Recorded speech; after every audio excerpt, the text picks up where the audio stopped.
नमो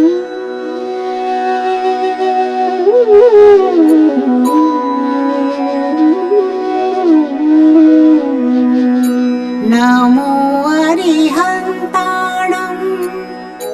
नमो सिद्धाणं नमो आयर्याणं नमो उवच्छायाणं नमो लोहे सव्वसाहुणम्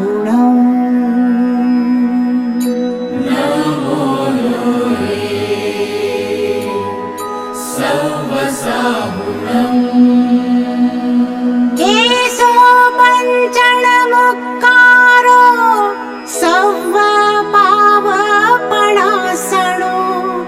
मङ्गलानं च सव्वेशी पढमम हवै मङ्गलम्।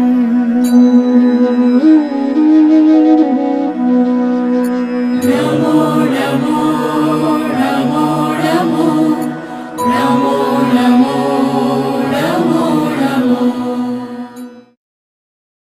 नमो अरिहन्ताणं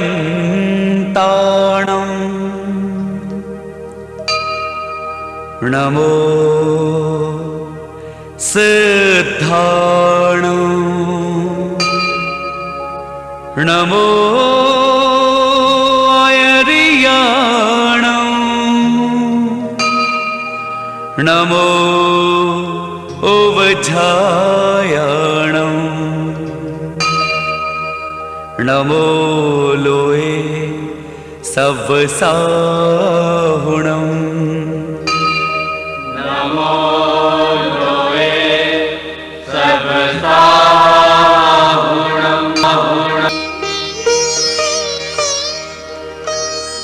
एषो पञ्चणमुक्कारो सव्वपावपणाशनो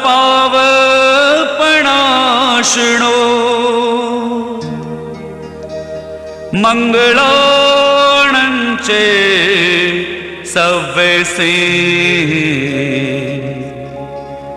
पढमम हवै मङ्गलम्। परमम हवै मङ्गलम्। शुद्धं पणमिय जिनेन्द्रवर्णेमि चन्दमकलङ्कं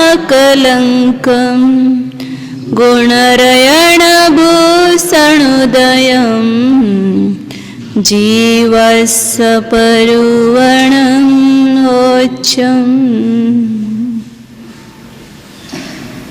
योग मार्गणा में 3 प्रकार के योग बताए, मनोयोग, वचन योग और कायोग। मनोयोग के 4 प्रकार के, वचन योग के 4 और कायोग के 7 प्रकार हैं। तो 4 प्रकार का मनोयोग और 4 प्रकार का वचन योग का भी स्वरूप यहाँ बता दिया। तो योग का स्वरूप जान करके फिर योग यह क्या है, जीव की विभाव पर्याय सोचना चाहिए कि हर अभी सब बताएंगे उस योग के निमित्त से कैसी कैसी वर्गना आती है और कितनी आती है हर समय। तो इसका अपने जीवन में, जीवन के साथ उसका मेल करना चाहिए कि कौन सा योग हो रहा है, कैसे हो रहा है। और इसमें जब कर्मकांड पढ़ेंगे तो और योग का डिटेल वहाँ समझाया है कि कैसे कैसे योग स्थान जो है वो बढ़ते हैं। पारिणामिक भाव धवल पुस्तक 7 में ये चर्चा आई है। योग यह अनादि पारिणामिक भाव है। इसका कारण यह है कि योग न तो औपशमिक भाव है, क्योंकि मोहनीय कर्म का उपशम नहीं होने पर भी योग पाया जाता है, न वह क्षयिक भाव है, क्योंकि आत्म स्वरूप से रहित योग की कर्मों के क्षय से उत्पत्ति मानने में विरोध आता है। योग तो आत्मा का स्वरूप नहीं है, फिर वो कर्मों के क्षय से उसकी उत्पत्ति कैसी होगी? जो आत्मा का स्वरूप है वो कर्मों के क्षय से प्राप्त होता है। योग घाती कर्मोदय जनित भी नहीं है, क्योंकि घाती कर्मोदय के नष्ट होने पर भी संयोग केवली में योग का सद्भाव पाया जाता है। योग आघाती कर्मोदय जनित भी नहीं है, क्योंकि आघाती कर्मोदय आघाती कर्म पर भी अयोग केवली में योग नहीं पाया जाता। आघाती कर्म के उदय से कहेंगे तो 14वें गुण स्थान में भी योग पाया जाना चाहिए। योग शरीर नाम कर्मोदय जनित भी नहीं है, क्योंकि पुद्गल विपाकी प्रकृतियों के जीव परिस्पंदन का कारण होने में विरोध आता है। वो शरीर नाम कर्म का उदय यहाँ पर भी निमित्त बताया, यहाँ आगे भी आचार्य उस विवक्षा से उसका औदयिक भाव भी कहते हैं, लेकिन इनको पारिणामिक भाव सिद्ध करना है तो उसके लिए सब युक्तियां दी है। तो जीव का भाव वह कैसा है? चेतन रूप है। योग जो है वो जीव का परिस्पंदन, वो जीव की पर्याय हो गई ना, तो उससे वो पुद्गल विपाकी प्रकृतियों से कैसे होगी? पुद्गल विपाकी प्रकृतियों का जो फल है वो कहाँ पर मिलेगा? पुद्गल पर मिलेगा, इसलिए उसको औदयिक नहीं कहा। तो चारों नहीं कहा। उपशम से नहीं होता है, क्योंकि उपशम होने पर भी योग तो प्रारंभ होता है, मतलब उपशम न होने पर भी योग होता है, इसलिए उपशम भाव नहीं। और वह योग आत्मा का स्वरूप नहीं कि जिससे क्षय से प्राप्त हो। घाती कर्म के उदय से भी नहीं, आघाती कर्म के उदय से भी नहीं, और पुद्गल विपाकी लास्ट में दिया, वो थोड़ा सा उसमें सत्य है। वो पुद्गल कर्म विपाकी जो शरीर नाम कर्म उसमें निमित्त है, इसलिए उसको लास्ट में रखा। कभी भी आचरण की पद्धति क्या होती है? सबसे जो गलत उत्तर है उसको पहले निषेध करते हैं, फिर तो सत्यता की ओर ऐसे धीरे धीरे जाते हैं। न्याय की पद्धति होती है, दो पक्ष रखते हैं, उसमें जो पूरा गलत है उसको पहले निषेध करते हैं, उसमें थोड़ा सा अंश होता है सत्य का, उसको बाद में करते हैं। हाँ, तो एक अपेक्षा से उसको पारिणामिक भाव कहा, क्योंकि उपशम क्षय क्षोभशम या उसमें उदय निमित्त नहीं है। तो फिर वापिस प्रश्न किया कि कार्मन शरीर पुद्गल विपाकी नहीं है, क्योंकि उससे पुद्गलों के वर्ण रस गंध स्पर्श और संस्थान आदि का आगमन आदि नहीं पाया जाता है, इसलिए योग को कार्मन शरीर से उत्पन्न होने वाला मान लेना चाहिए। नहीं, क्योंकि सर्व कर्मों का आश्रय होने से कार्मन शरीर भी पुद्गल विपाकी ही है। इसलिए इसका कारण यह है कि यह सर्व कर्मों का आश्रय आधार है। कर्म कार्मन शरीर का अर्थ क्या है? संपूर्ण 8 कर्मों के पुंज को ही कार्मन शरीर कहते हैं, और वो कार्मन शरीर जो है वो कार्मन सब कर्मों का आश्रय है, इसलिए वो उसका उदय पुद्गल पर ही हुआ ना, इसलिए वो पुद्गल विपाकी, पांचों शरीर को पुद्गल विपाकी कहा है। शरीर से लेकर सब जो वर्ण रस गंध स्पर्श आदि है अगुर लघु वहां तक वो सब पुद्गल विपाकी प्रकृति 50 ऐसे। फिर दूसरी विवक्षा से क्षौपशमिक लब्धि से जो मनोयोग्य वचन योग्य और कायोग्य होता है उसको क्षौपशमिक भाव कहा, क्योंकि जब शरीर नाम कर्म के उदय से शरीर बनने योग्य बहुत से पुद्गलों का संचय होता है और वीर्यांतराय कर्म के सर्वघाती स्पर्धकों के उदयाभाव से व उन्हीं स्पर्धकों के सत्वोपशम से तथा देशघाती स्पर्धकों के उदय से उत्पन्न होने के कारण क्षौपशमिक वीर्य बढ़ता है, तब उस वीर्य को पाकर जीव प्रदेशों का संकोच विकोच बढ़ता है, इसलिए योग क्षौपशमिक है। मतलब वीर्यांतराय कर्म का क्षोभशम योग में निमित्त है, क्योंकि वीर्यांतराय कर्म का कार्य क्या है? शक्ति प्राप्त करना। तो वीर्यांतराय कर्म का क्षोभशम हुआ तो शक्ति बढ़ी, इसलिए योग की वृद्धि कब होती है और संकोच कब होता है, मतलब हानि कब होती है, इसका भी कारण कोई नहीं बता सकते ना। जैसे श्रेणी पर भी जब जीव आरोहण करता है तो वहां पर भी उत्कृष्ट योग बताया है, तो वीर्यांतराय कर्म का क्षोभशम बढ़ता है तो वहां योग बढ़ता है, और वीर्यांतराय कर्म का क्षोभशम घटता है तो योग घटता है। एक योग की वृद्धि और हानि का यह कारण है, वीर्यांतराय कर्म के क्षोभशम की हानि वृद्धि। हम ध्यान में बैठे हैं तो उस समय भी योग ज्यादा हो सकता है, ऐसा है। हाँ, तो उसका आगे प्रश्न किया है, यदि वीर्यांतराय कर्म के क्षोभशम से उत्पन्न हुए बल की वृद्धि और हानि से जीव प्रदेशों के परिस्पंद की वृद्धि और हानि होती है तो जिसके अंतराय कर्म क्षीण हो गया है ऐसे सिद्ध जीव में योग की बहुलता का प्रसंग आता है? नहीं आता, क्योंकि क्षौपशमिक बल से क्षायिक बल भिन्न देखा जाता है। क्षौपशमिक बल की वृद्धि हानि से वृद्धि हानि को प्राप्त होने वाला जीव प्रदेशों का परिस्पंद क्षायिक बल से वृद्धि हानि को प्राप्त नहीं होता, क्योंकि ऐसा मानने से तो अतिप्रसंग दोष आ जाएगा। तो यदि योग वीर्यांतरा कर्म के क्षोभशम से उत्पन्न होता है तो संयोग केवली में फिर योग का अभाव होना चाहिए, ऐसा प्रश्न किया। तो वहाँ उपचार से उसका औदयिक माना है योग को। शरीर नाम कर्म का उदय उसमें कारण है और केवली के शरीर नाम कर्म का उदय है, इसलिए वहाँ पर भी योग होता है। तो औदयिक योग का संयोग केवली में अभाव मानने में विरोध आता है। योग मार्गना औदयिक है क्योंकि वह नाम कर्म की उदीर्णा व उदय से उत्पन्न होती है। इस अपेक्षा से तीनों भाव माने हैं, पारिणामिक भाव, क्षौपशमिक भाव और औदयिक भाव। ये धवल पुस्तक 7 में ये सब चर्चा आई थी। बल से क्षायिक बल भिन्न है, क्षौपशमिक बल भिन्न है और क्षायिक बल भिन्न है। क्षौपशमिक बल की वृद्धि हानि से जो वृद्धि हानि को प्राप्त होता है जीव प्रदेशों का परिस्पंद, वह क्षायिक बल से कैसे वृद्धि हानि को प्राप्त होगा? वृद्धि हानि तो क्षोभशम के निमित्त से हुई, क्षायिक भाव से नहीं होगी, ऐसा कहना है। 232 गाथा है। गाथा नंबर विविह गुण इड्डिजुत्तम विकिरियं बाहु हो दिवे गुवम तिस्से भवं चनेयं वेगो व्यकाय जो गोसो। बता रहे हैं तो उसमें वैक्रियक और वेगुर्विक ऐसे 2 शब्द आते हैं। तो विविह गुण इड्डिजुत्तम विकिरियम वाहु होदि वेगुवम, अनेक प्रकार के गुणों से जो वृद्धि, गुणों से और वृद्धि से जो युक्त है वह वैक्रियक शरीर कहा जाता है या वैगुर्व शरीर कहा जाता है।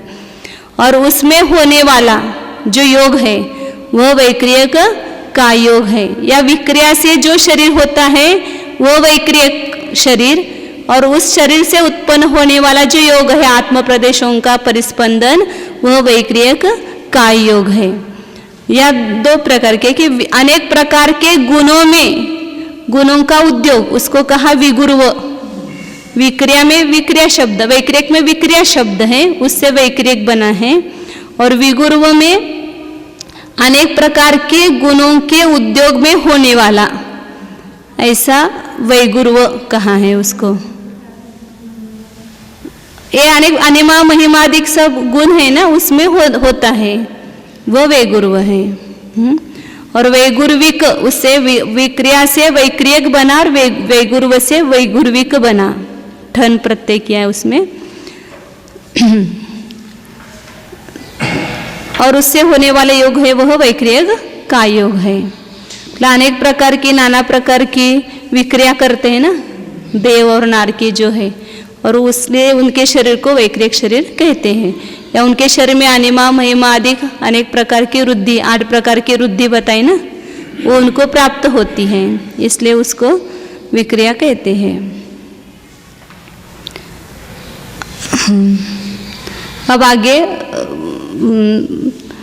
वैक्रियक का योग कहाँ कहाँ संभव है, दूसरे स्थान भी उसमें बताते हैं। आदरते उवाऊ पंचेन्द्रिय पुण्य गावे गुबंती ओरालियम शरीरम विगुवणपम हवे जेसिम। तो देव और नारकियों का शरीर तो वैक्रियक है, उनसे होने वाला योग है वो वैक्रियक का योग है। लेकिन यहाँ पर औदारिक शरीर भी कभी कभी विक्रियात्मक होता है। तो कहाँ पर होता है ऐसा? तो ये 4 प्रकार बताए। बादर तेजस का एक पर्याप्त मिलेंगे, बादर वायु का एक पर्याप्त, और पंचेंद्रिय पर्याप्त। पंचेंद्रिय पर्याप्त में तिर्यंच और मनुष्य आएंगे। सौनी पंचेंद्रिय पर्याप्त तिर्यंच भी विक्रिया करते हैं और मनुष्य भी विक्रिया करते हैं। तो ये केंद्रीय है, तेजस का एक मतलब अग्नि का एक जीव, उनकी भी विक्रिया होती है, और वायु का एक जीव की भी विक्रिया होती है। अपन देखते हैं ना कभी ऐसे बड़वानल वगैरह ऐसे विकराल रूप धारण करता है वो अग्नि का एक जीव भी, और जो वायु का एक जीव है वे भी चक्रीवादळ, काय म्हणा वादळला काय म्हणायचं उसमें हिंदी में क्या बोलते हैं, हाँ झंझावात वगैरह होता है ना, चक्रीवात वगैरह, तो उस समय वो वायु का एक जीव जो है वो विक्रिया करते हैं ऐसे, हाँ गोल गोल फिरते थे, बरोबर है। तो इसलिए और पंचेंद्र तिर्यंच आदि जो है, गिरगिट आदि है, मयूर है, मोर है, ऐसे बहुत सारे तिर्यंच भी विक्रिया करते हैं और मनुष्य भी विक्रिया करता है। तो इनका जो औदारिक शरीर है वही विक्रियात्मक है, मतलब इनकी पृथक विक्रिया नहीं होती है, केवल भोग भूमिज और चक्रवर्ती जो है इनकी पृथक विक्रिया भी होती है, लेकिन बाकी के सब ये जो बादर तेजस का एक, वायु का एक और सौदनी पंचेंद्र तिर्यंच और मनुष्य है, इनका शरीर ही विक्रियात्मक होता है, अलग से अपने शरीर से भिन्न विक्रिया नहीं कर सकते हैं। लेकिन भोग भूमि में उत्पन्न हुए जीव और चक्रवर्ती इनकी पृथक विक्रिया भी देखी जाती है।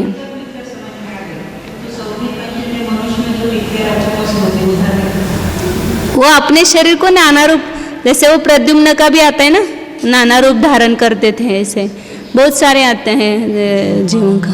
विष्णु कुमार मुनि की विक्रिया वृद्धि हुई थी, तो उनका जो शरीर, हाँ वही शरीर उन्होंने विक्रिया रूप में परिणमित किया था। तिर्यंच भी करते, अब मोर अलग अलग प्रकार के आकार धारण करते, अपने देखा नहीं है लेकिन होते हैं उनमें भी।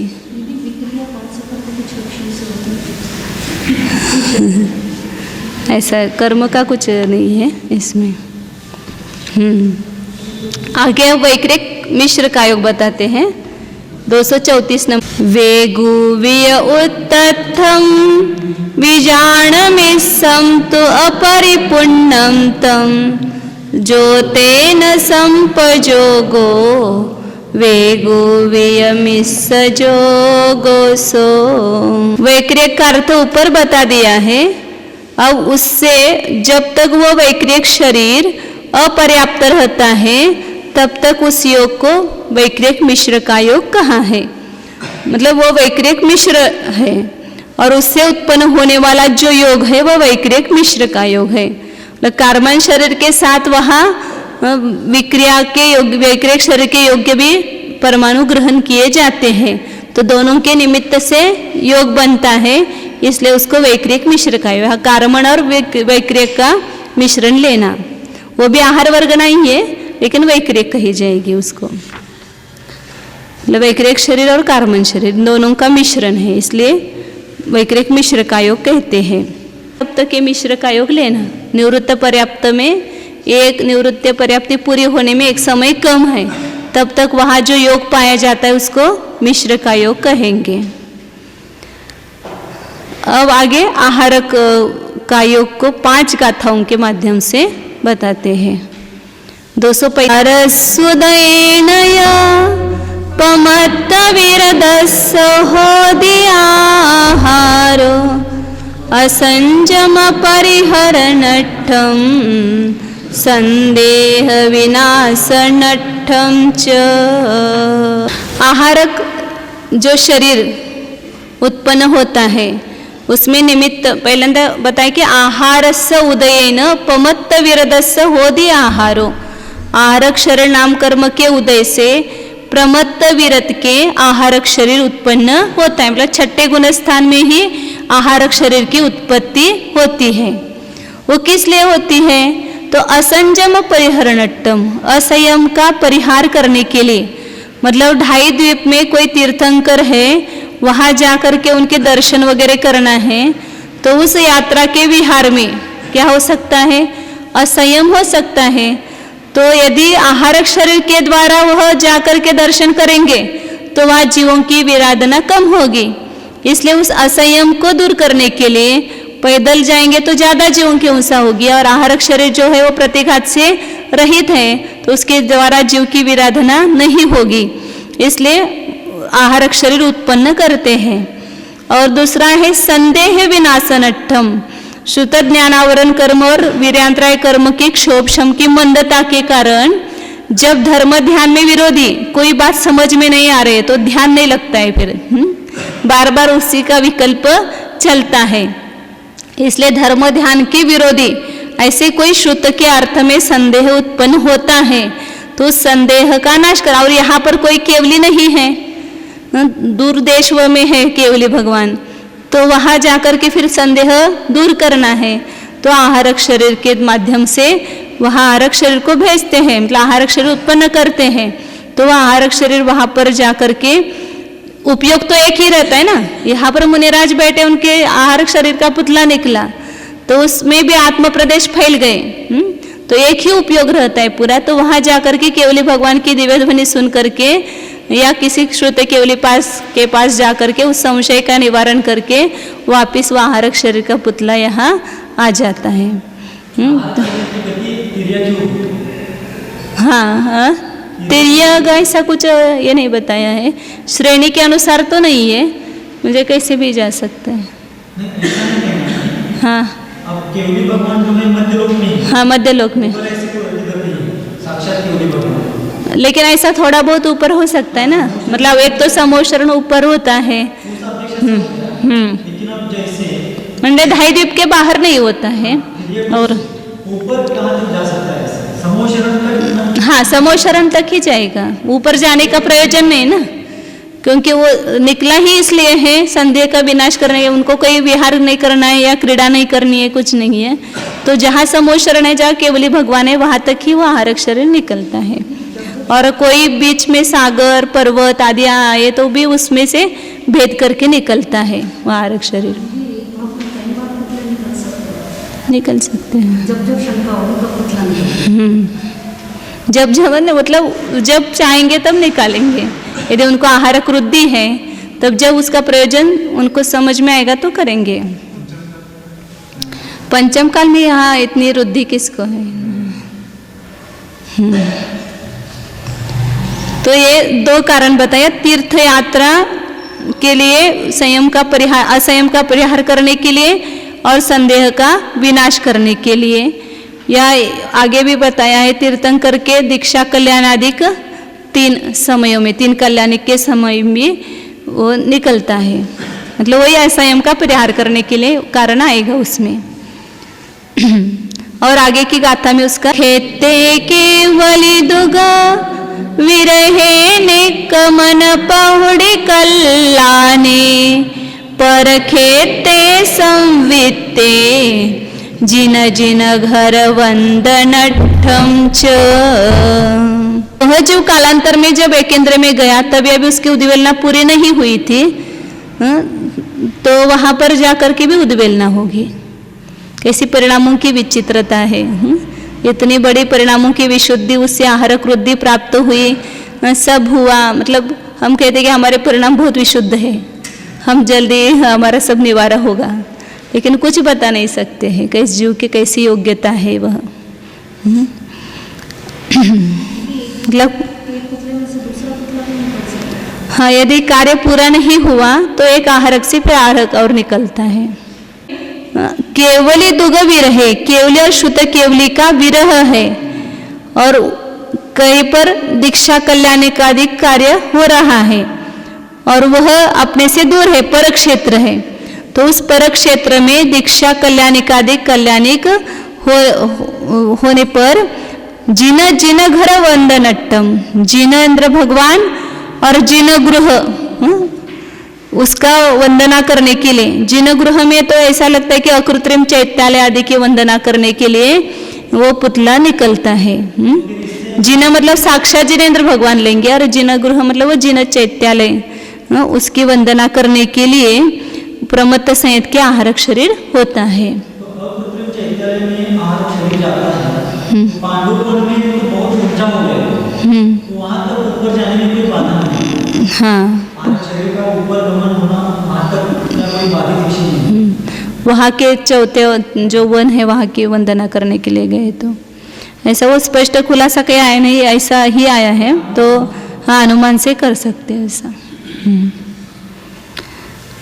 मतलब आहारक रुद्धिधारी मुनिराज है, उनका आहारक शरीर यदि जिनगृह की वंदना करने के लिए निकलेगा, तो वहाँ मेरू पर्वत की वंदना करने के लिए गए, तो वहाँ चौथा पांडुक वन है, वहाँ तक वहाँ जा सकते हैं, वहाँ जो चैत्यालय है ना वहाँ तक। अब वह जो आहारक शरीर है उसका स्वरूप कैसा होता है वो बता रहे। किस लिए उत्पन्न करते हैं, उसके स्वामी कौन है तो बताए प्रमत्त विरत है। किस लिए उत्पन्न करते हैं तो वो कारण बताए, असंयम का परिहार करने के लिए, संदेह का विनाश करने के लिए और 3 कल्याणक में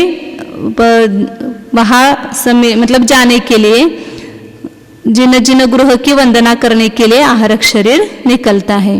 लेकिन वह आहारक शरीर होता कैसे है उसकी विशेषता यहाँ आगे 2 गाथा में बताते हैं। उत्तम अंगम निहवे धातु विहीनम सुहम असंघड़नम सुहसंठाणम धवलम हत्तपमाणम पसत्थुदयम। यह जो आहारक शरीर है उत्तम अंग में उत्पन्न होता है। सबसे उत्तम अंग ये मस्तक बताया है, इस मस्तक में से वह आहारक पुतला निकलता है। और धातु विहीनम वह कैसा होता है, 7 धातु से रहित, उसमें रक्त मांस इत्यादि हड्डी इत्यादि 7 धातु नहीं होते हैं। और कैसा होता है, सुहम शुभ होता है, क्योंकि शुभ नाम कर्म के उदय से उसके जो अवयव है वो प्रशस्त होते हैं, इसलिए वह शुभ है। मतलब शुभ नाम कर्म का वह कार्य है, इसलिए उसको शुभ कहा है। और असंगणनम उसमें कोई संवनन नहीं होता है। संवनन मतलब ये अस्थिबंध हड्डी नहीं है तो उसका संवनन का प्रश्न ही नहीं है वहां पर, तो संवनन से रहित है। औदारिक शरीर में ही होता है, बराबर है। वैकृक शरीर में भी नहीं होता है संवनन, आहारक शरीर में भी नहीं होता है, और तेजस कर्मन का तो प्रश्न ही नहीं है। और कैसा है, सुहसंठानम उसका जो आकार है संस्थान वो शुभ है, मतलब समचतुरस्त्र है, संपूर्ण पुरुषाकार जैसा ही होता है ना वह, तो सब अंगोपांग उसके उत्तम होते हैं। धवलम उसका जो रंग है वह धवल वर्ण, चंद्रकांत मनुष्य जैसा निर्मित किया हुआ ऐसा अत्यंत विशद होता है। और उसकी जो अवगाना है वो कितने हैं, हत्तपमानम 1 हाथ प्रमाण ऐसे उसकी ऊंचाई है। पसत्तुदयम और वहाँ सब प्रशस्त प्रकृतियों का उदय होता है। जो अध्रुवोदय प्रकृति है उसमें से जैसे आता है सुभग दुर्भग सुस्वर दुस्वर वगैरह सब, उसमें से प्रशस्त प्रकृतियों का ही उदय उसके साथ होता है। इस प्रकार आहारक शरीर होता है। अब आगे और बताते उसका विशेष। 238 नाघादि अंत मुहूर्त कालठिदे जहन्निदरे पज्जति संपुन्ने मरणम पि कदाचि संभवई। आहारक शरीर जो है वह अव्याघाती है, मतलब बाधा रहित है, किसी वज्र शिला इत्यादि से उसका घात नहीं हो सकता है। सब पर्वत में से नदी में से सबको भेद करके वह जा सकता है। क्योंकि अब यहाँ से विदेश क्षेत्र में जाएंगे तो बीच में पर्वत आएंगे, हिमवान आदि पर्वत, हाँ पर्वत आएंगे, और भी सागर समुद्र इत्यादि आते हैं, तो उसमें से भी वह निकल सकता है। और अंतर्मुहूर्त काल अट्ठिदी उसकी स्थिति जो है वह अंतर्मुहूर्त काल है, मतलब एक अंतर्मुहूर्त ही वह रह सकता है, उसके बाद नियम से उसका काल पूर्ण होगा तो नष्ट होगा। तो एक आहारक शरीर नष्ट हुआ तो अभी जैसे दीदी ने पूछा था कि दूसरा आहारक शरीर उसमें से निकल सकता है, एक आहारक में से दूसरा आहारक ऐसे, लेकिन उसकी स्थिति भी अंतर्मुहूर्त ही रहेगी। जगने भी और उत्कृष्ट भी, जगन स्थिति भी अंतर्मुहूर्त है और उत्कृष्ट स्थिति भी अंतर्मुहूर्त ही है। पज्जति संपुण्य उसके आहारक शरीर पर्याप्ति पूरी होने पर उसका कदाचि मरणम पे संभव है। जब तक आहारक मिश्र का योग है तब तक मरण नहीं होगा, लेकिन आहारक शरीर की पर्याप्ति पूर्ण होने के बाद कदाचित उसका मरण भी संभव है, मर भी सकता है वह। तो इस प्रकार ये आहारक शरीर का स्थिति और ये बताया। पर्याप्ति नवे काल, आहारक शरीर का अंतर्मुहूर्त काल पूरा हुआ तो नियम से नष्ट होगा, क्योंकि उसकी स्थिति अंतर्मुहूर्त बताई है। फिर दूसरा आहारक शरीर निकल सकता है। यदि काम पूरा नहीं हुआ है तो मुनिराज दूसरा और आहारक शरीर उसमें से निकालते हैं। हाँ हाँ योग का परिवर्तन होगा। आहारक रुद्धि, पहले तो जब आहारक मिश्र है तब तक वो आहारक मिश्र का योग रहेगा, फिर आहारक का योग होगा, फिर उसके बाद योग का परिवर्तन होकर के मनोयोग वचन योग भी हो सकता है टाइम पर। आहारक शरीर पर्याप्त के पूर्ण होने पर कदाचित आहारक वृद्धि वाले मुनि का मरण हो सकता है। बताइए के मरण किसका होगा, उस जीव का ही बताएंगे ना। एक मिनट, पुतले का मरण नहीं होता है, पुतले का मुनि का ही लेंगे, आहारक शरीर का नहीं। कदाचित संभव है, कदाचित उनका मरण भी मतलब मुनिराज का ही मरण भी हो सकता है। अब आगे 239 नंबर। मुनि सुमे अट्ठे सयस्स संदेहे गत्ता केवली पासम तम्मा आहार गो जोगो। आहारक संज्ञा क्यों दी है उसका वो उत्पत्ति अर्थ बताते हैं कि अनेन मुनि सयस्स संदेहे सुहुमे केवली पासम गत्ता सुहुमे अत्ते आहरदी। निकल पुतला क्यों निकाला है, क्योंकि कोई तत्व में संदेह हो जाए तो उसको वह आहारक शरीर निकलता है। तो जब मुनिराज को स्वयं को संदेह होने पर केवली भगवान के पास जा करके सूक्ष्म अर्थों को ग्रहण करते हैं। वो शंका तो ऐसे किसी सूक्ष्म अर्थ में हुई थी ना, तो जो सूक्ष्म अर्थ है उसको ग्रहण करते हैं। आहरदी मतलब ग्रहण करता है, किसको, वर्गना को नहीं, सूक्ष्म अर्थों को। तत्व ज्ञान के विषय में जो उनको शंका हुई है ऐसे सूक्ष्म अर्थ को ग्रहण करता है, इसलिए उसका आहारक ऐसा कहते हैं। और उससे होने वाला योग वह आहारक का योग है। तो ये आहारक शरीर का स्वरूप बता, आहारक का योग का। अब आहारक मिश्र योग को बताते हैं आगे। आहारय उत्तथम विजानमिसं तु अपरिपुण्यं तं ज्योतेन संपजोगो आहारयमिस्सो जोगो। आहारय उत्तम, आहार का ऊपर अब अर्थ बता दिया। तो उसमें जब अपरिपुण्यम मिश्रम विजान, जब तक वह आहारक शरीर अपर्याप्त है तब तक वहाँ वह मिश्र है, और उससे उत्पन्न होने वाला जो योग है वह आहारक मिश्र का योग है। उसकी भी जब छो पर्याप्ति होती है तो जब तक शरीर पर्याप्ति पूरी नहीं हुई तब तक उसको आहारक मिश्र का योग कहेंगे, वहाँ होने वाला योग। और उसके बाद वह पर्याप्ति पूरी होने के बाद आहारक का योग कहेंगे। हाँ, औदारिक शरीर कार्य जीव जैसे आहार होने पर हर समय में शरीर योग्य आहार भगवान को लेता है, वैसे ही आहारक शरीर वाले जीव पर्याप्त यानी उसकी पर्याप्ति पूरी होने पर भी जब तक कोई जीवंत रहेंगे तब तक आहारक शरीर की करना नहीं लेंगे।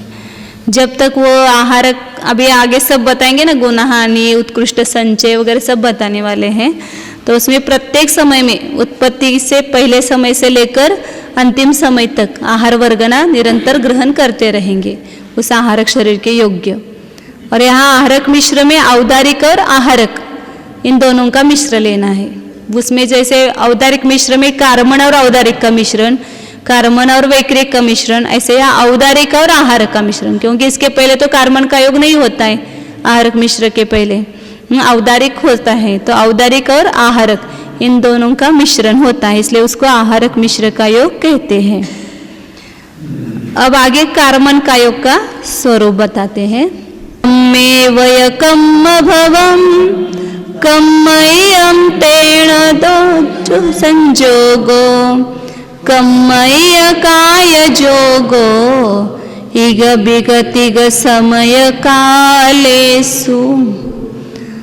कम्मे वय कम्म भवम, कर्म ही या कम्म भव मतलब कर्म से उत्पन्न होने वाला जो है वह कार्मण है, और उससे होने वाला योग वह कार्मण का योग है।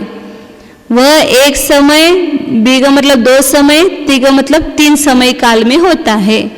कार्मण का योग का जगन्य काल 1 समय और उत्कृष्ट काल 3 समय है। 3 समय से अधिक कार्बन का योग कहीं पर भी होता नहीं है। तो एक तो जब विग्रह गति में होता है तब कार्बन का योग होता है, और वह ज़्यादा से ज़्यादा 3 ही मोड़े होते हैं। तो उस 3 समय तक वह जीव विग्रह गति में होता है। चौथे समय में शरीर को धारण करता है, तो उस 3 समय में उसका कार्बन का योग होता है। और जहाँ त्रस नाली से त्रस नाली में जन्म लेना है वहाँ 2 ही मोड़े होते हैं, 2 से ज़्यादा नहीं। कहीं पर भी उत्पन्न होना है तो 2 से ज़्यादा मोड़े लेना नहीं पड़ते हैं। और जब निष्कुट क्षेत्र में से दूसरे निष्कुट क्षेत्र में पैदा होना है तभी वहाँ 3 मोड़े होते हैं। वो इसका नकाशा कहलाता ना, ये सब त्रस नाली के बाहर जो है वो सब निष्कुट क्षेत्र कहलाता है। तो ये सब पूरा यहाँ से यहाँ तक आएगा ना निष्कुट क्षेत्र। तो अब यहाँ समझो, यहाँ से किसी जीव को यहाँ पैदा होना है तो उसको कम से कम 3 मोड़े लेने ही पड़ते हैं। तो यहाँ से कैसे जाएगा, वह भीतर जाएगा त्रस नाली में।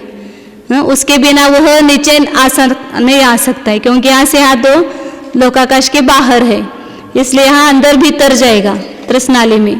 फिर वहाँ से सीधा नीचे गया तो वो 1 मोड़ा हुआ, नीचे गया, वहाँ नीचे से बाहर आया, समझो इधर आया।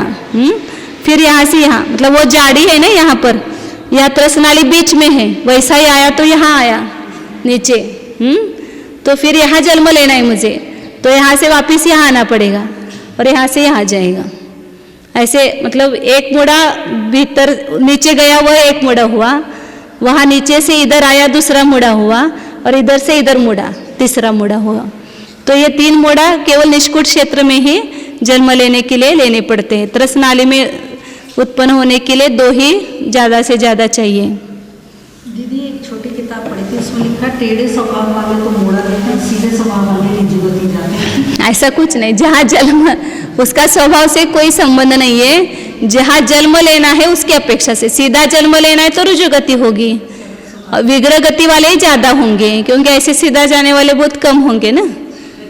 कुछ न कहीं यहाँ से यहाँ तो समझो यहाँ भी उत्पन्न होना है तो भी 1 मोड़ा लेना ही पड़ेगा वहाँ।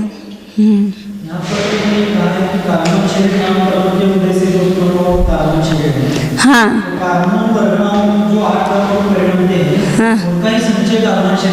हाँ, तो 2 ये भी मैं बताने वाली थी खुलासा। इसका भी प्रश्न बहुत लोगों को होता है। एक तो कार्बन शरीर नाम कर्म है, 8 कर्मों में 8 कर्म है, उसमें नाम कर्म नाम का 1 कर्म है, उसमें एक कार्बन शरीर नाम की प्रकृति है उसमें, और 8 कर्मों के समरूप जो कार्बन शरीर है उसमें क्या अंतर है। तो जो कार्बन शरीर नाम कर्म है वो कारण है, वो एक प्रकृति है, और उसी के उदय से कर्मों का संचय होता है, मतलब कर्म वर्गना ग्रहण करता है, और उस कर्मों का समूह होता है। क्योंकि इतने कर्मों का जो 8 कर्म बंधे हुए हैं, इनके समूहात्मक जो स्कंद है वो किस कारण से है, वह कार्बन शरीर नाम कर्म के उदय से है। इसलिए कार्बन शरीर नाम कर्म एक कारण, जैसे औदारिक शरीर नाम कर्म और औदारिक शरीर, ये 2 में अंतर है ना। औदारिक शरीर नाम कर्म प्रकृति तो सभी जीवों के पास में है, देवों के पास भी है, लेकिन उनके पास औदारिक शरीर नहीं है। हमारे पास औदारिक शरीर नाम कर्म भी है और औदारिक शरीर भी है। तो औदारिक शरीर नाम कर्म नाम के कर्म परमाणु है, कार्बन शरीर नाम कर्म नाम के कर्म परमाणु, और उससे बना हुआ 8 कर्मों का समूह रूप वो कार्बन शरीर होगा। तो जैसे संघात और बंधन नाम कर्म के उदय से वो इकट्ठा बने रहते हैं, ऐसा यानी कार्बन शरीर नाम कर्म के उदय से जो शरीर कार्बन शरीर होता है, और फिर कार्बन शरीर के जब परमाणु सब एक में एक में मिले हुए रहते हैं, बराबर है, एक स्कंद है ना वो भी। तो इस प्रकार ये कार्बन शरीर, कार्बन का योग बताया। और जब केवली समुद्घात में भी 3 समय तक कार्बन का योग होता है। जब लोक पूरण, प्रतर और लोक पूरण, 2 प्रतर के समय, समुद्घात के 2 समय और 1 लोक पूरण, ऐसे 3 समय तक वहाँ कार्बन का योग होता है। अन्य समय में कार्बन का योग होता नहीं है। आहारय किरियाण समं पमत्त विरदम्मि जोगो ही एक काले एक वय हो नियमेन।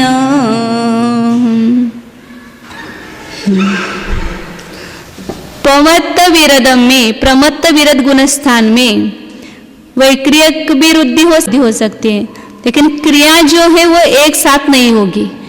अभी विक्रिया की क्रिया कर रहा है वैक्रिय क्रिया, तो उस समय आहारक पुतला नहीं निकलेगा, आहारक की क्रिया नहीं होगी। और आहारक की क्रिया हो रही है तो वैक्रिय की क्रिया नहीं होगी, क्योंकि दोनों की युगपत वृत्ति का विरोध है। दोनों की यहाँ जो हिंदी भाषांतर में उन्होंने लिखा है कि क्योंकि उसके आहारक वृद्धि और विक्रिया वृद्धि दोनों के एक साथ होने में विरोध है, लेकिन ऐसा नहीं है। वृत्ति ऊपर शब्द देखो संस्कृत टीका में युगपत वृत्ति विरोधात ऐसा लिखा है, तो एक शब्द छूट जाने से ऐसे गलती होती है कि उसमें लिखा है ना आहारक वृद्धि और विक्रिया वृद्धि, उसकी जो युगपत प्रवृत्ति होने में विरोध है, वृद्धि एक साथ रहने में विरोध नहीं है। वृद्धि उन मुनिराजों को दोनों हो सकती है एक साथ, लेकिन उसकी प्रवृत्ति जो होगी वो एक समय में एक ही होगी। ऐसा नहीं है कि एक ही काल में आहारक शरीर को धारण कर वर्णादि कार्य को करे और विक्रिया रति को धारण कर विक्रिया संबंधी कार्य को भी करे। हाँ, वो दोनों एक साथ नहीं हो सकते, कार्य दोनों एक साथ नहीं हो सकते। लेकिन आगे जो क्योंकि करके दिया है उसमें क्या दिया है, पढ़ो आगे क्योंकि करके। ऐसा नहीं है कि एक ही काल में आहारक शरीर को धारण कर उसके बाद का वाक्य एक ही होता है, जैसे कि इसमें एक नहीं होता है।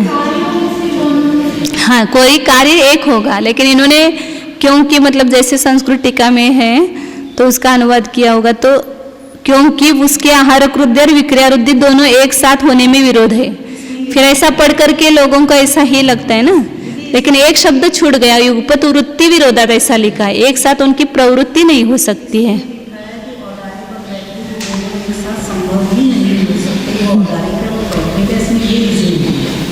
औदारिक और विक्रिया का संबंध नहीं, अभी आहारक का और उसका चल रहा है। हाँ, ये संभव ही नहीं है, वो दूसरा है, दूसरा ये रीजनिंग। अच्छा ठीक है। वैक्रिय क्रिया और आहारक क्रिया दोनों एक साथ नहीं होती है।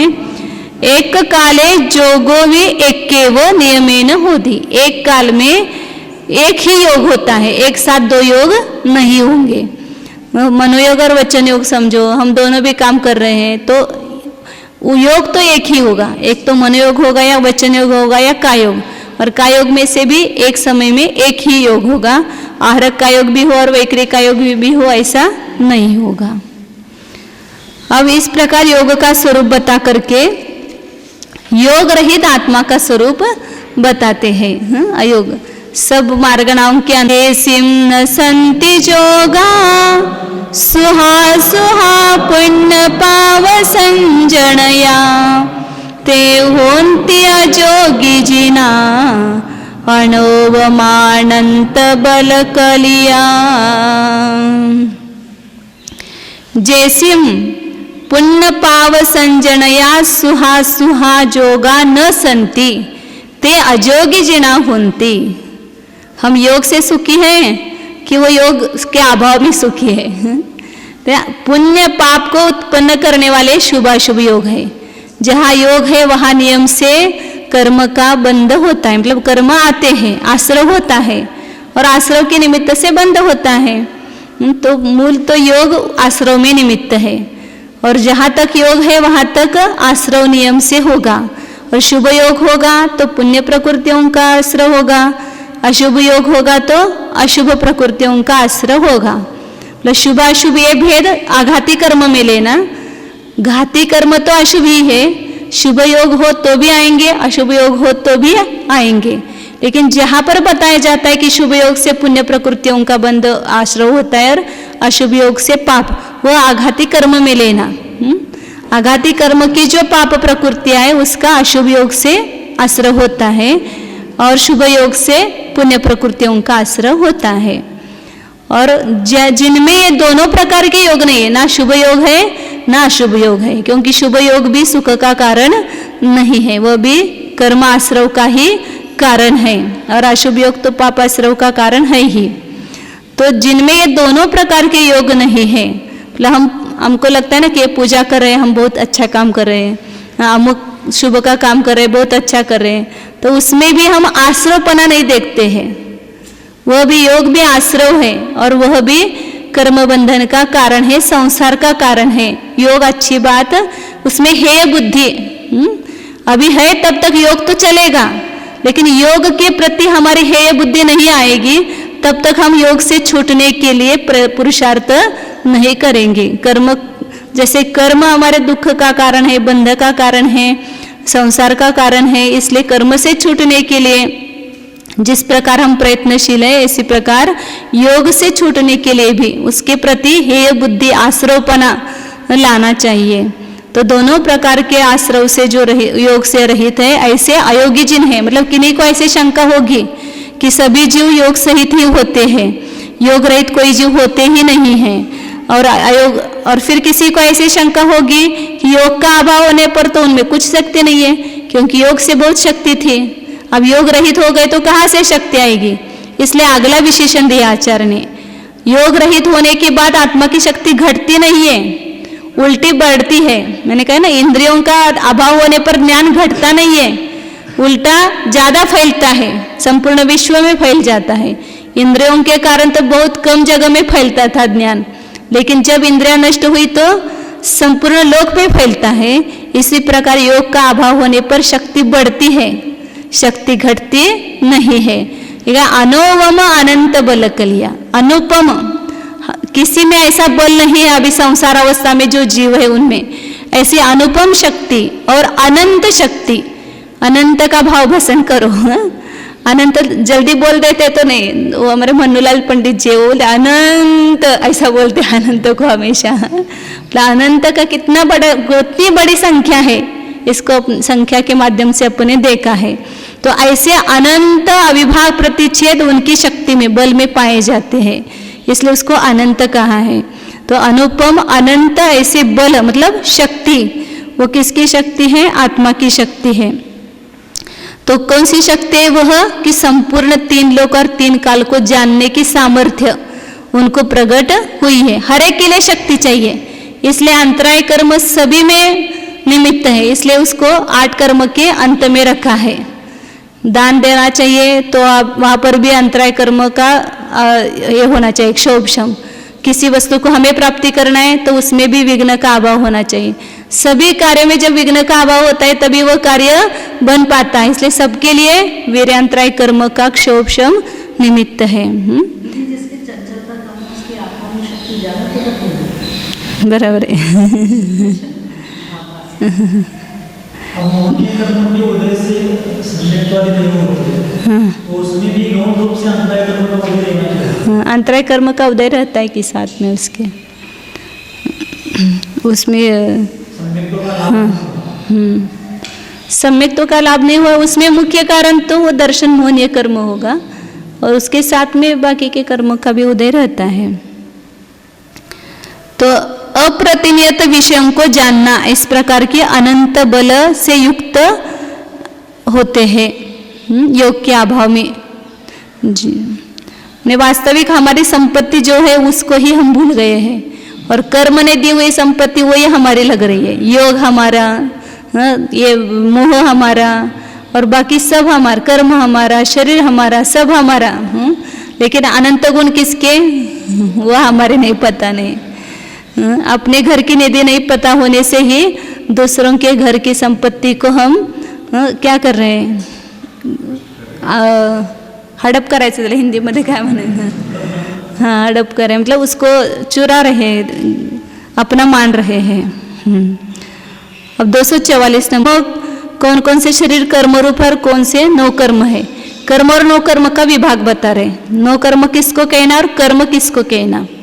244 नंबर गाता है। ओरालिय वेगुविय आहारय तेजनामकं मुदये चौनोकं शरीरा कम्मे वयहोदिकं मह्यम।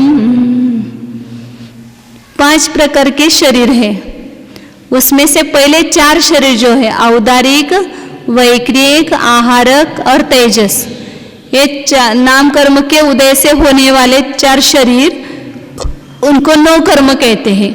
9 कर्म यह संज्ञा है। और कार्मान शरीर जो है उसी को कर्म कहते हैं।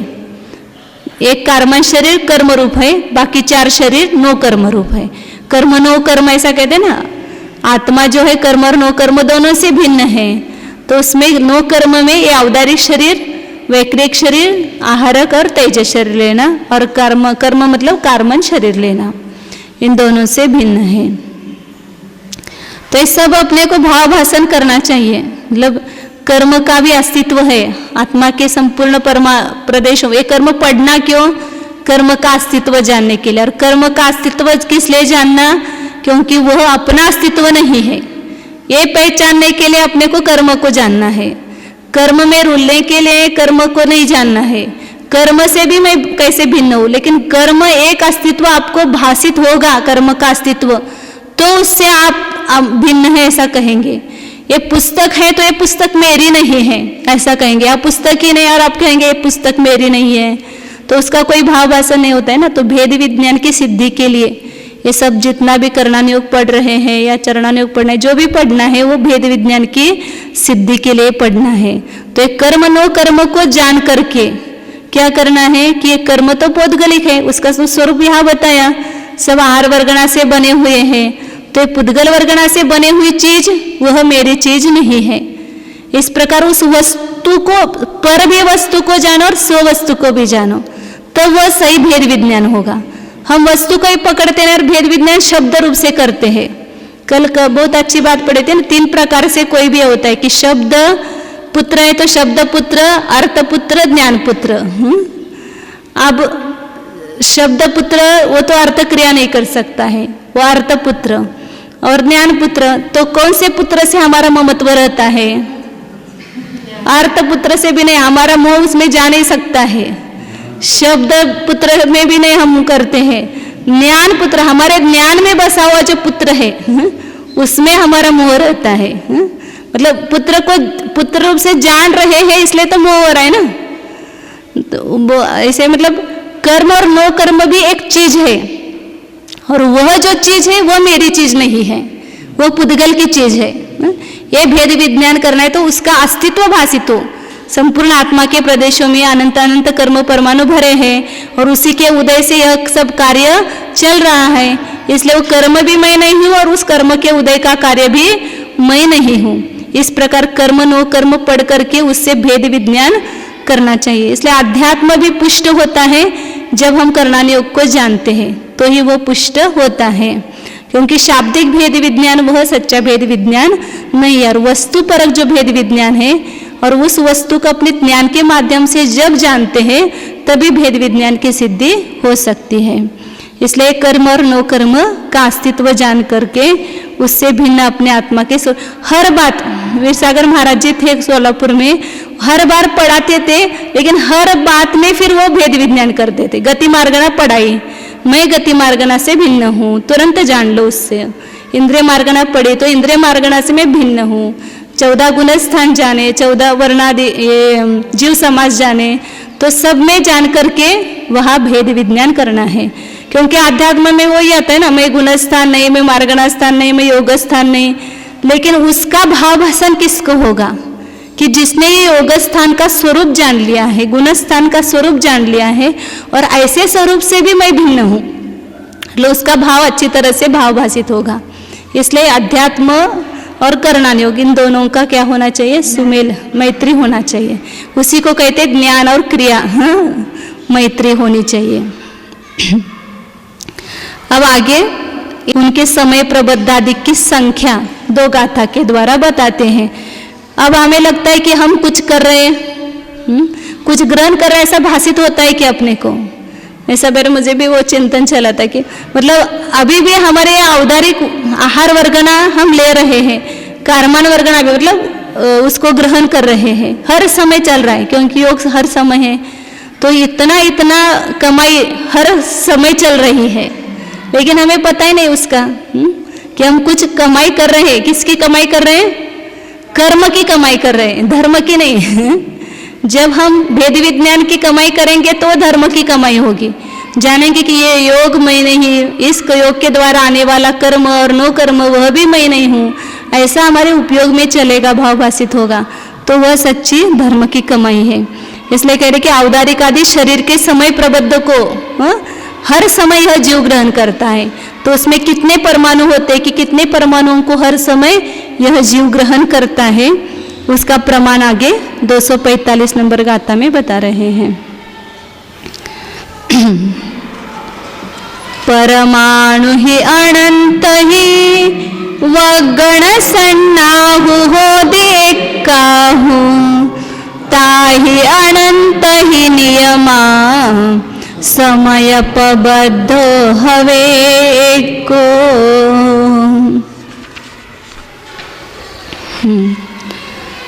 अनंत ही परमाणु ही एका वगण सन्ना होधी। अनंत परमाणुओं की एक वर्गणा संज्ञा होती है।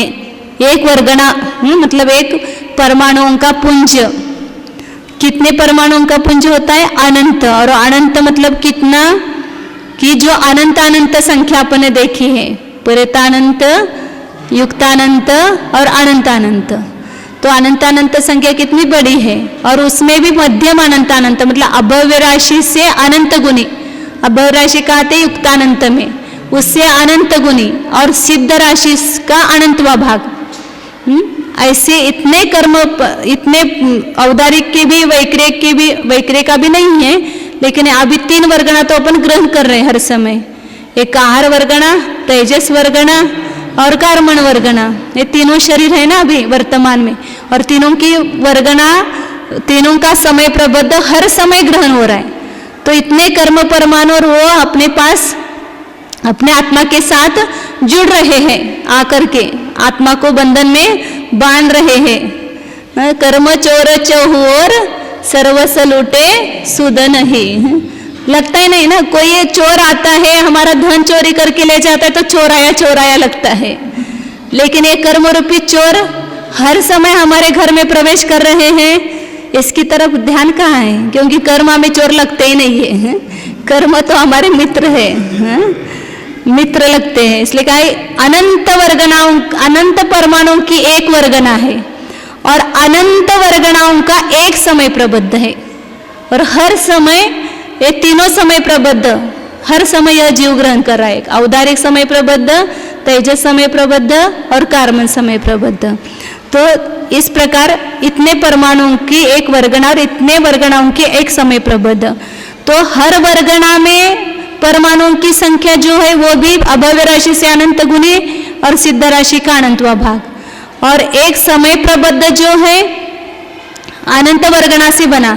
तो जो अनंत वर्गना है उसका प्रमाण भी अभव्य राशि से अनंत गुना और सिद्ध राशि का अनंतवा भाग। मतलब हमने एक समय प्रबद्ध ग्रहण किया, अभी वर्तमान समय में कर ही रहे हैं, तो उसमें अनंत वर्गना में उसका ये होगा बंटवारा, क्योंकि उसके अलग अलग शक्ति स्पर्धक वगैरह होंगे ना, तो उसके अपेक्षा से अनंत वर्गनाओं में उसका बंटवारा होता है। तो उस अनंत वर्गना के एक एक वर्गना में भी कितने परमाणु है? ये असंख्य अनंत परमाणु है। जब अपन ये देखते हैं ना स्थिति में, जो अपन समय प्रबद्ध लेते हैं उसका बंटवारा होता है। बंटवारा होता है मतलब उसमें पहले समय में इतने परमाणु खिरेंगे, दूसरे समय में इतने खिरेंगे, तीसरे समय में इतने खिरेंगे। तो एक एक को अपन निषेक कहते हैं, जितना एक एक समय में उदय में आता है उसको अपन निषेक कहते हैं। तो एक समय में हमने बांधा समय प्रबद्ध, और उसका स्थिति में बंटवारा हुआ, जितनी हमने स्थिति बांधी है। जैसे अभी आगे सब खुलासा आने वाला है, औदारिक शरीर के जो परमाणु आएंगे उसकी स्थिति कितनी होंगी, जितने अपने आयु कर्म है उतनी उसकी स्थिति बांधेंगे। तो उतनी स्थितियों में उस सब क्या ये होता है बंटवारा, कि इस समय में इतना निर्जरित होगा, उससे अगले समय में इतना होगा। ये सब गुणहानि के रूप से उसकी रचना होगी। तो एक एक समय में जो एक एक निषेक मिला है वह भी कितना है? अनंत अभावी जीवन से अनंत गुणे और सिद्ध राशि का अनंत भाग एक एक समय में जो मिला है, बंटवारे में आया है, और उसमें वर्गणाओं का अनंत वर्गणाओं का ये करेंगे, बंटवारा करेंगे। एक समय प्रबद्ध से एक समय में खिरने वाला एक निषेक, और उस एक निषेक में वर्गणाएं अनंत होती है, क्योंकि उसकी शक्ति अलग अलग होती है। तो इस प्रकार ये कितना समय प्रबद्ध होता है उसका प्रमाण बताया, और एक समय में एक समय प्रबद्ध ग्रहण करता है। अब उसमें पांचों का सामान्य बताया, उसमें किसका समय प्रबद्ध बड़ा और किसका बड़ा है इसका प्रमाण आगे बता रहे हैं। समय प्रबद्ध दोनों शब्दार्थ का ऊपर स्वरूप बताया, स्याद्वादी नाम एवं गोचरो, यह कौन किसका विषय है? स्याद्वादियों का ही ये विषय है। एकांतवादियों के यहाँ यह विभाग वो कर्म ऐसा कुछ मानते ही नहीं है कि कर्म नामक कोई अलग से द्रव्य है और उसके उदय से ये सब चलता है। ऐसा कर्म का जो थ्योरी है वो केवल छादवाद में मतलब जैन मत में है, अन्य मत में ये कर्म की थ्योरी नहीं है। इसलिए वो दिया है कि एकांतवादियों की यहाँ यह विभाग नहीं है। 246 नंबर गाथा है। ताणं समय पबद्धा सेड्य संख्ये च भाग गुणिदकमा नन्ते नयते जदुगा परम परम हो बिसुमंखु। समय प्रबद्धा उनके समय प्रबद्ध 5 शरीर बताए, उन 5 शरीरों के समय प्रबद्ध श्रेणी के असंख्यात्वे भाग से गुणित क्रम है। और तेज दुगा तेजस और कार्मन जो है उनके समय प्रबद्ध अनंत से गुणे हैं। कैसे? परम मतलब आगे आगे के परम हो दिसुमम को, उनके जो परमाणु है वे तो असंख्यात से गुणित और अनंत से गुणित है, लेकिन उनके जो अवगाना है उनका जो बंधन है वो आगे आगे का सूक्ष्म है। परम सूक्ष्मम ऐसा आता है ना सूत्र, वह 1 मिनट दिखाते हैं इसको।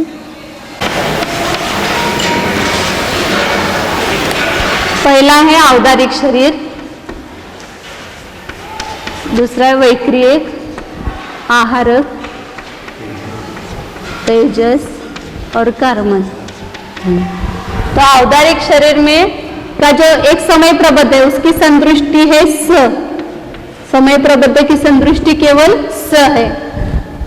लेकिन जो औदारिक का समय प्रबद्ध है उससे वैक्रियक का जो समय प्रबद्ध है एक समय में जो ग्रहण किया जाता है वो इससे असंख्यात गुणित। कितने असंख्यात से गुणित बताया?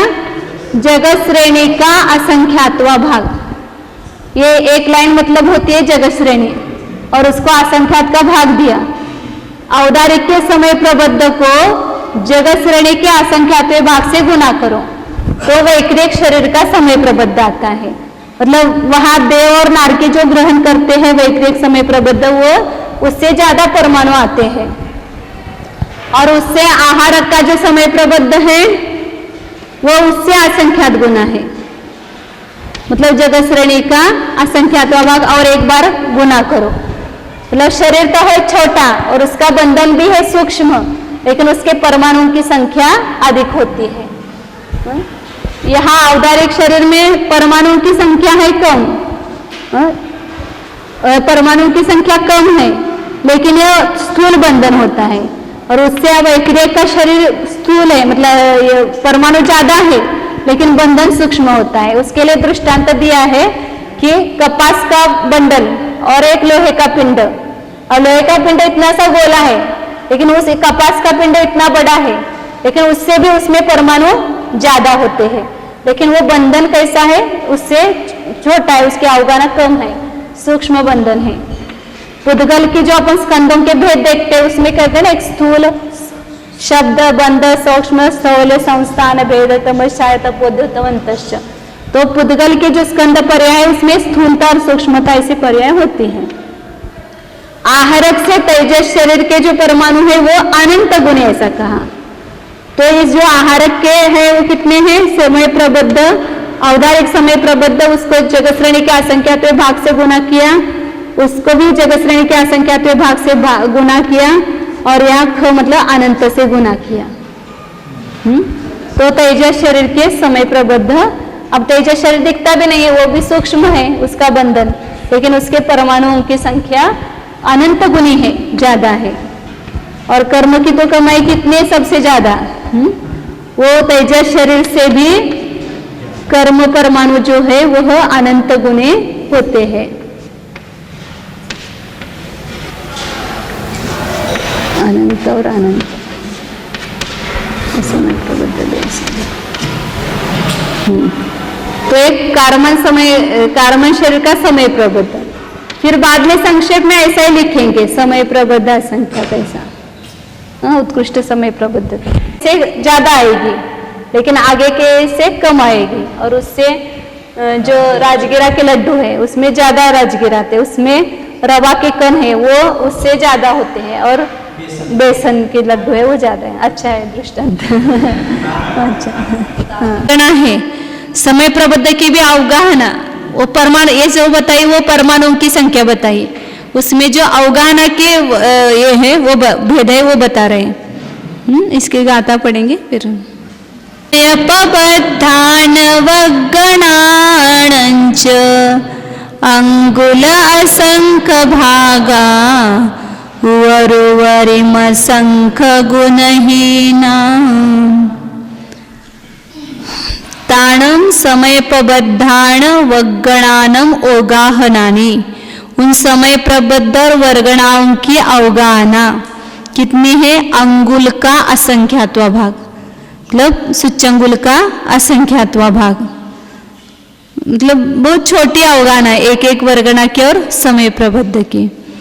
वरुवरिम असंख्य गुणहीना, लेकिन ऊपर ऊपर जो है वो असंख्यात गुणहीन है अवगाहना, मतलब सबसे बड़ी अवगाहना औदारिक शरीर समय प्रबद्ध की होगी, उससे छोटी उसकी वर्गणा की होगी। औदारिक से वैक्रेक की जो समय प्रबद्ध है उसकी छोटी होगी। इस प्रकार आगे आगे जो अवगाहना है वो असंख्यात गुणहीन है। असंख्यात गुणहीन करने के लिए सुच्चंगुल के असंख्यात भाग का भाग देते जाना है। समय प्रबद्ध मतलब सब वर्गणाओं का पुंज होगा, मतलब बड़ा होगा, और वर्गना जो है एक वर्गना छोटी होगी। जैसे अभी लड्डू बताए ना, तो जो एक बूंदी है वो एक वर्गना समझो, और पूरा लड्डू है वह समय प्रबद्ध समझो। ऐसे समय प्रबद्ध और वर्गना इन दोनों की अवगाहना बता रहे हैं।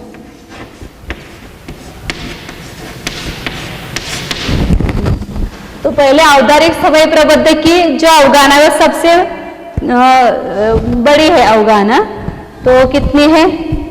घनांगुल, गुणांगुल है वो, पहले घनांगुल लेना है। घनांगुल का असंख्यात्वा भाग, तो घनांगुल को सुच्चंगुल के असंख्यात्व भाग से भाग देना। या अंगुल का असंख्यात्वा भाग लिखा है ना, तो अंगुल मतलब घनांगुल लेना, और उसको जो भाग देना है वो सुच्चंगुल का असंख्यात्वा भाग लेना। बराबर है ना? पहले हाँ हाँ सबके बताएंगे, सबके अवगाहना घनांगुल का असंख्यात्वा भाग सामान्य रूप से है, लेकिन सबसे बड़ी अवगाहना किसकी है? औदारिक समय प्रबद्ध की है, और उसके एक वर्गना की अवगाहना असंख्यात गुणहीन होगी, क्योंकि असंख्यात अनंत वर्गणाओं का एक समय प्रबद्ध बना है ना, तो एक एक वर्गना की जो अवगाहना आएगी वह उससे असंख्यात गुणहीन होगी। तो इसको समय प्रबद्ध की अवगाहना में वापिस सुच्चंगुल के असंख्यात विभाग का भाग दो, तो यह औदारिक के एक वर्गना की अवगाहना होगी। जैसे अभी एक मक्का और पूरा मक्के का लड्डू, तो एक मक्के की अवगाहना छोटी और पूरे मक्के की मिलकर के ज्यादा। ऐसे उसी प्रकार वैक्रिक शरीर के समय प्रबद्ध की अवगाहना, जो औदारिक शरीर के समय प्रबद्ध के उससे असंख्यात गुणहीन करना, इसके एक वर्गना से नहीं, या इसके एक समय प्रबद्ध से असंख्यात गुणहीन होगी। मतलब जैसे समझो कि सामान्य रूप से ऐसा करो, कुछ सदृशता नहीं बताइए, इसकी एक वर्गना जितने उतना इसका एक समय प्रबद्ध है, से स्थूल रूप से समझना। वहां कुछ ऐसा दिया हुआ नहीं है।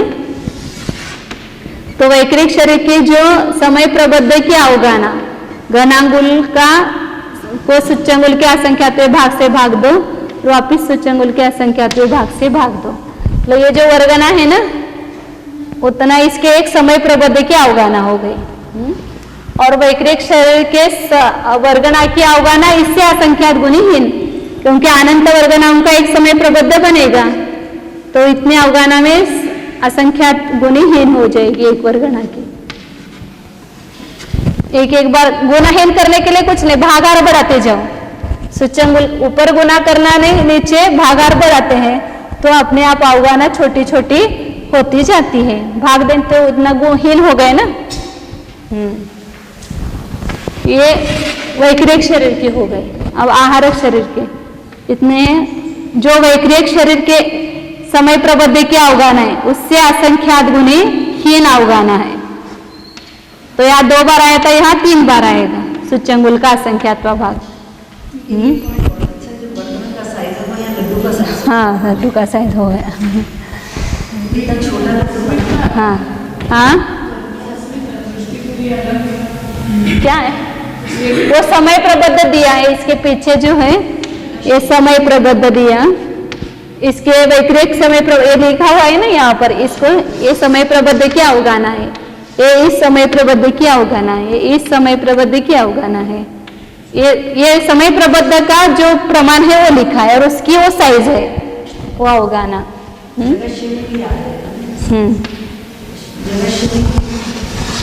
हाँ, वो पूरा ही लिखना है बोल रहे ना। ये जो समय प्रबद्ध है वो रख करके उसकी अवगाना लिखी है। और वर्गना की अवगाना समय प्रबद्ध से आहारक समय प्रबद्ध है, उसकी एक जो वर्गना है उसकी अवगाना और सूच्यंगुल का असंख्यात्व भाग गुणी है। 4 बार आएगा। और कार्म शरीर के समय प्रबद्ध की अवगाना जो है वह तेजस शरीर से भी छोटी है, तो असंख्यात गुणीहीन है। तो यहाँ गणांगुल को 4 बार सूच्यंगुल के असंख्यातवें भाग से भाग दो, तो ये किसकी होगी? कार्मन शरीर के समय प्रबद्ध की होगी। और उससे कार्मन समय प्रबद्ध की जो एक वर्गना है उसकी अवगाना उससे भी असंख्यात गुणी, समय प्रबद्ध से असंख्यात गुणी हीन है। इसके पीछे वो समय प्रबद्ध का प्रमाण लिखना। ये वर्णों का आपने साइज लिखा, ये इंद्रियों एक कम हो गया क्या कहीं? नहीं तो 6 बार आते हैं। एक कर्म शरीर की अवगाना कितनी है? घनांगुल समय प्रबद्ध की अवगाना घनांगुल भागीले सूच्यंगुल का असंख्यात्वा भाग 5 बार रखेंगे। और उसकी एक वर्गना की अवगाना कर्मन शरीर के समय प्रबद्ध के।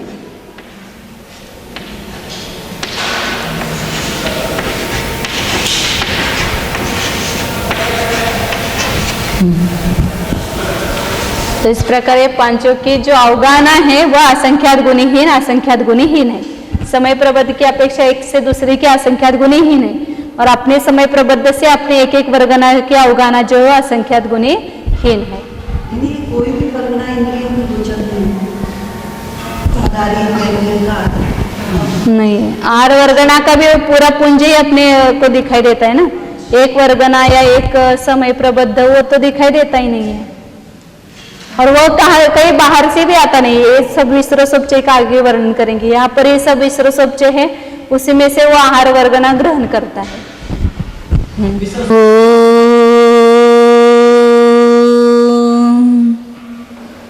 जानिए इस संपूर्ण विश्व में मैं अकेला ही हूँ। जानिए भीतर यह मेरा आत्मा पहले भी अकेला था, अभी भी अकेला है, आगे भी अकेला रहेगा।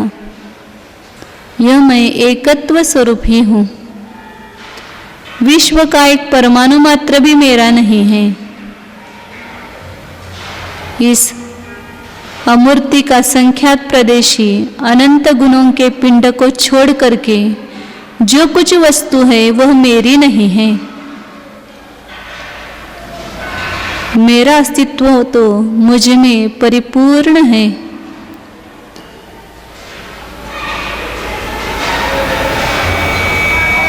मुझे अन्य किसी भी वस्तु की आवश्यकता ही नहीं है। कर्म नो कर्म तो मेरे घर की चीज नहीं है, मुझसे अत्यंत भिन्न है। कर्म पुद्गलमय है, जड़ है। औदारिक शरीर भी पुद्गलमय है, जड़ है, अचेतन है। इनके संयोग संबंध के ही कारण तो मैं अपनी निधि को भूल गया हूँ। जानिए, कर्म नो कर्म से भिन्न अपनी निधि को जानिए। अनंत गुण यही मेरी सच्ची निधि है। उस अनंत गुणों के पिंड स्वरूप निज आत्मा को जानिए। यह मैं अनंत गुणों से समृद्ध हूँ, परिपूर्ण हूँ, भरितावस्थ हूँ। देखिए भीतर यह चैतन्य सदन विद्यमान है। उस चैतन्य सदन में प्रवेश कीजिए। अपने उपयोग को अपने में स्थिर कीजिए।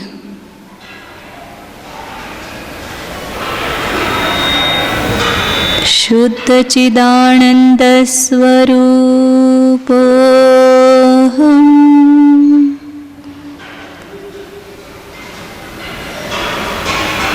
अकर्म स्वरूप नो कर्म शून्य स्वरूप ज्ञान निधि स्वरूप अनंत गुण निलय स्वरूप एकत्व विभक्त स्वरूप शुद्धोहम एकोहम ध्रुवहम ओ।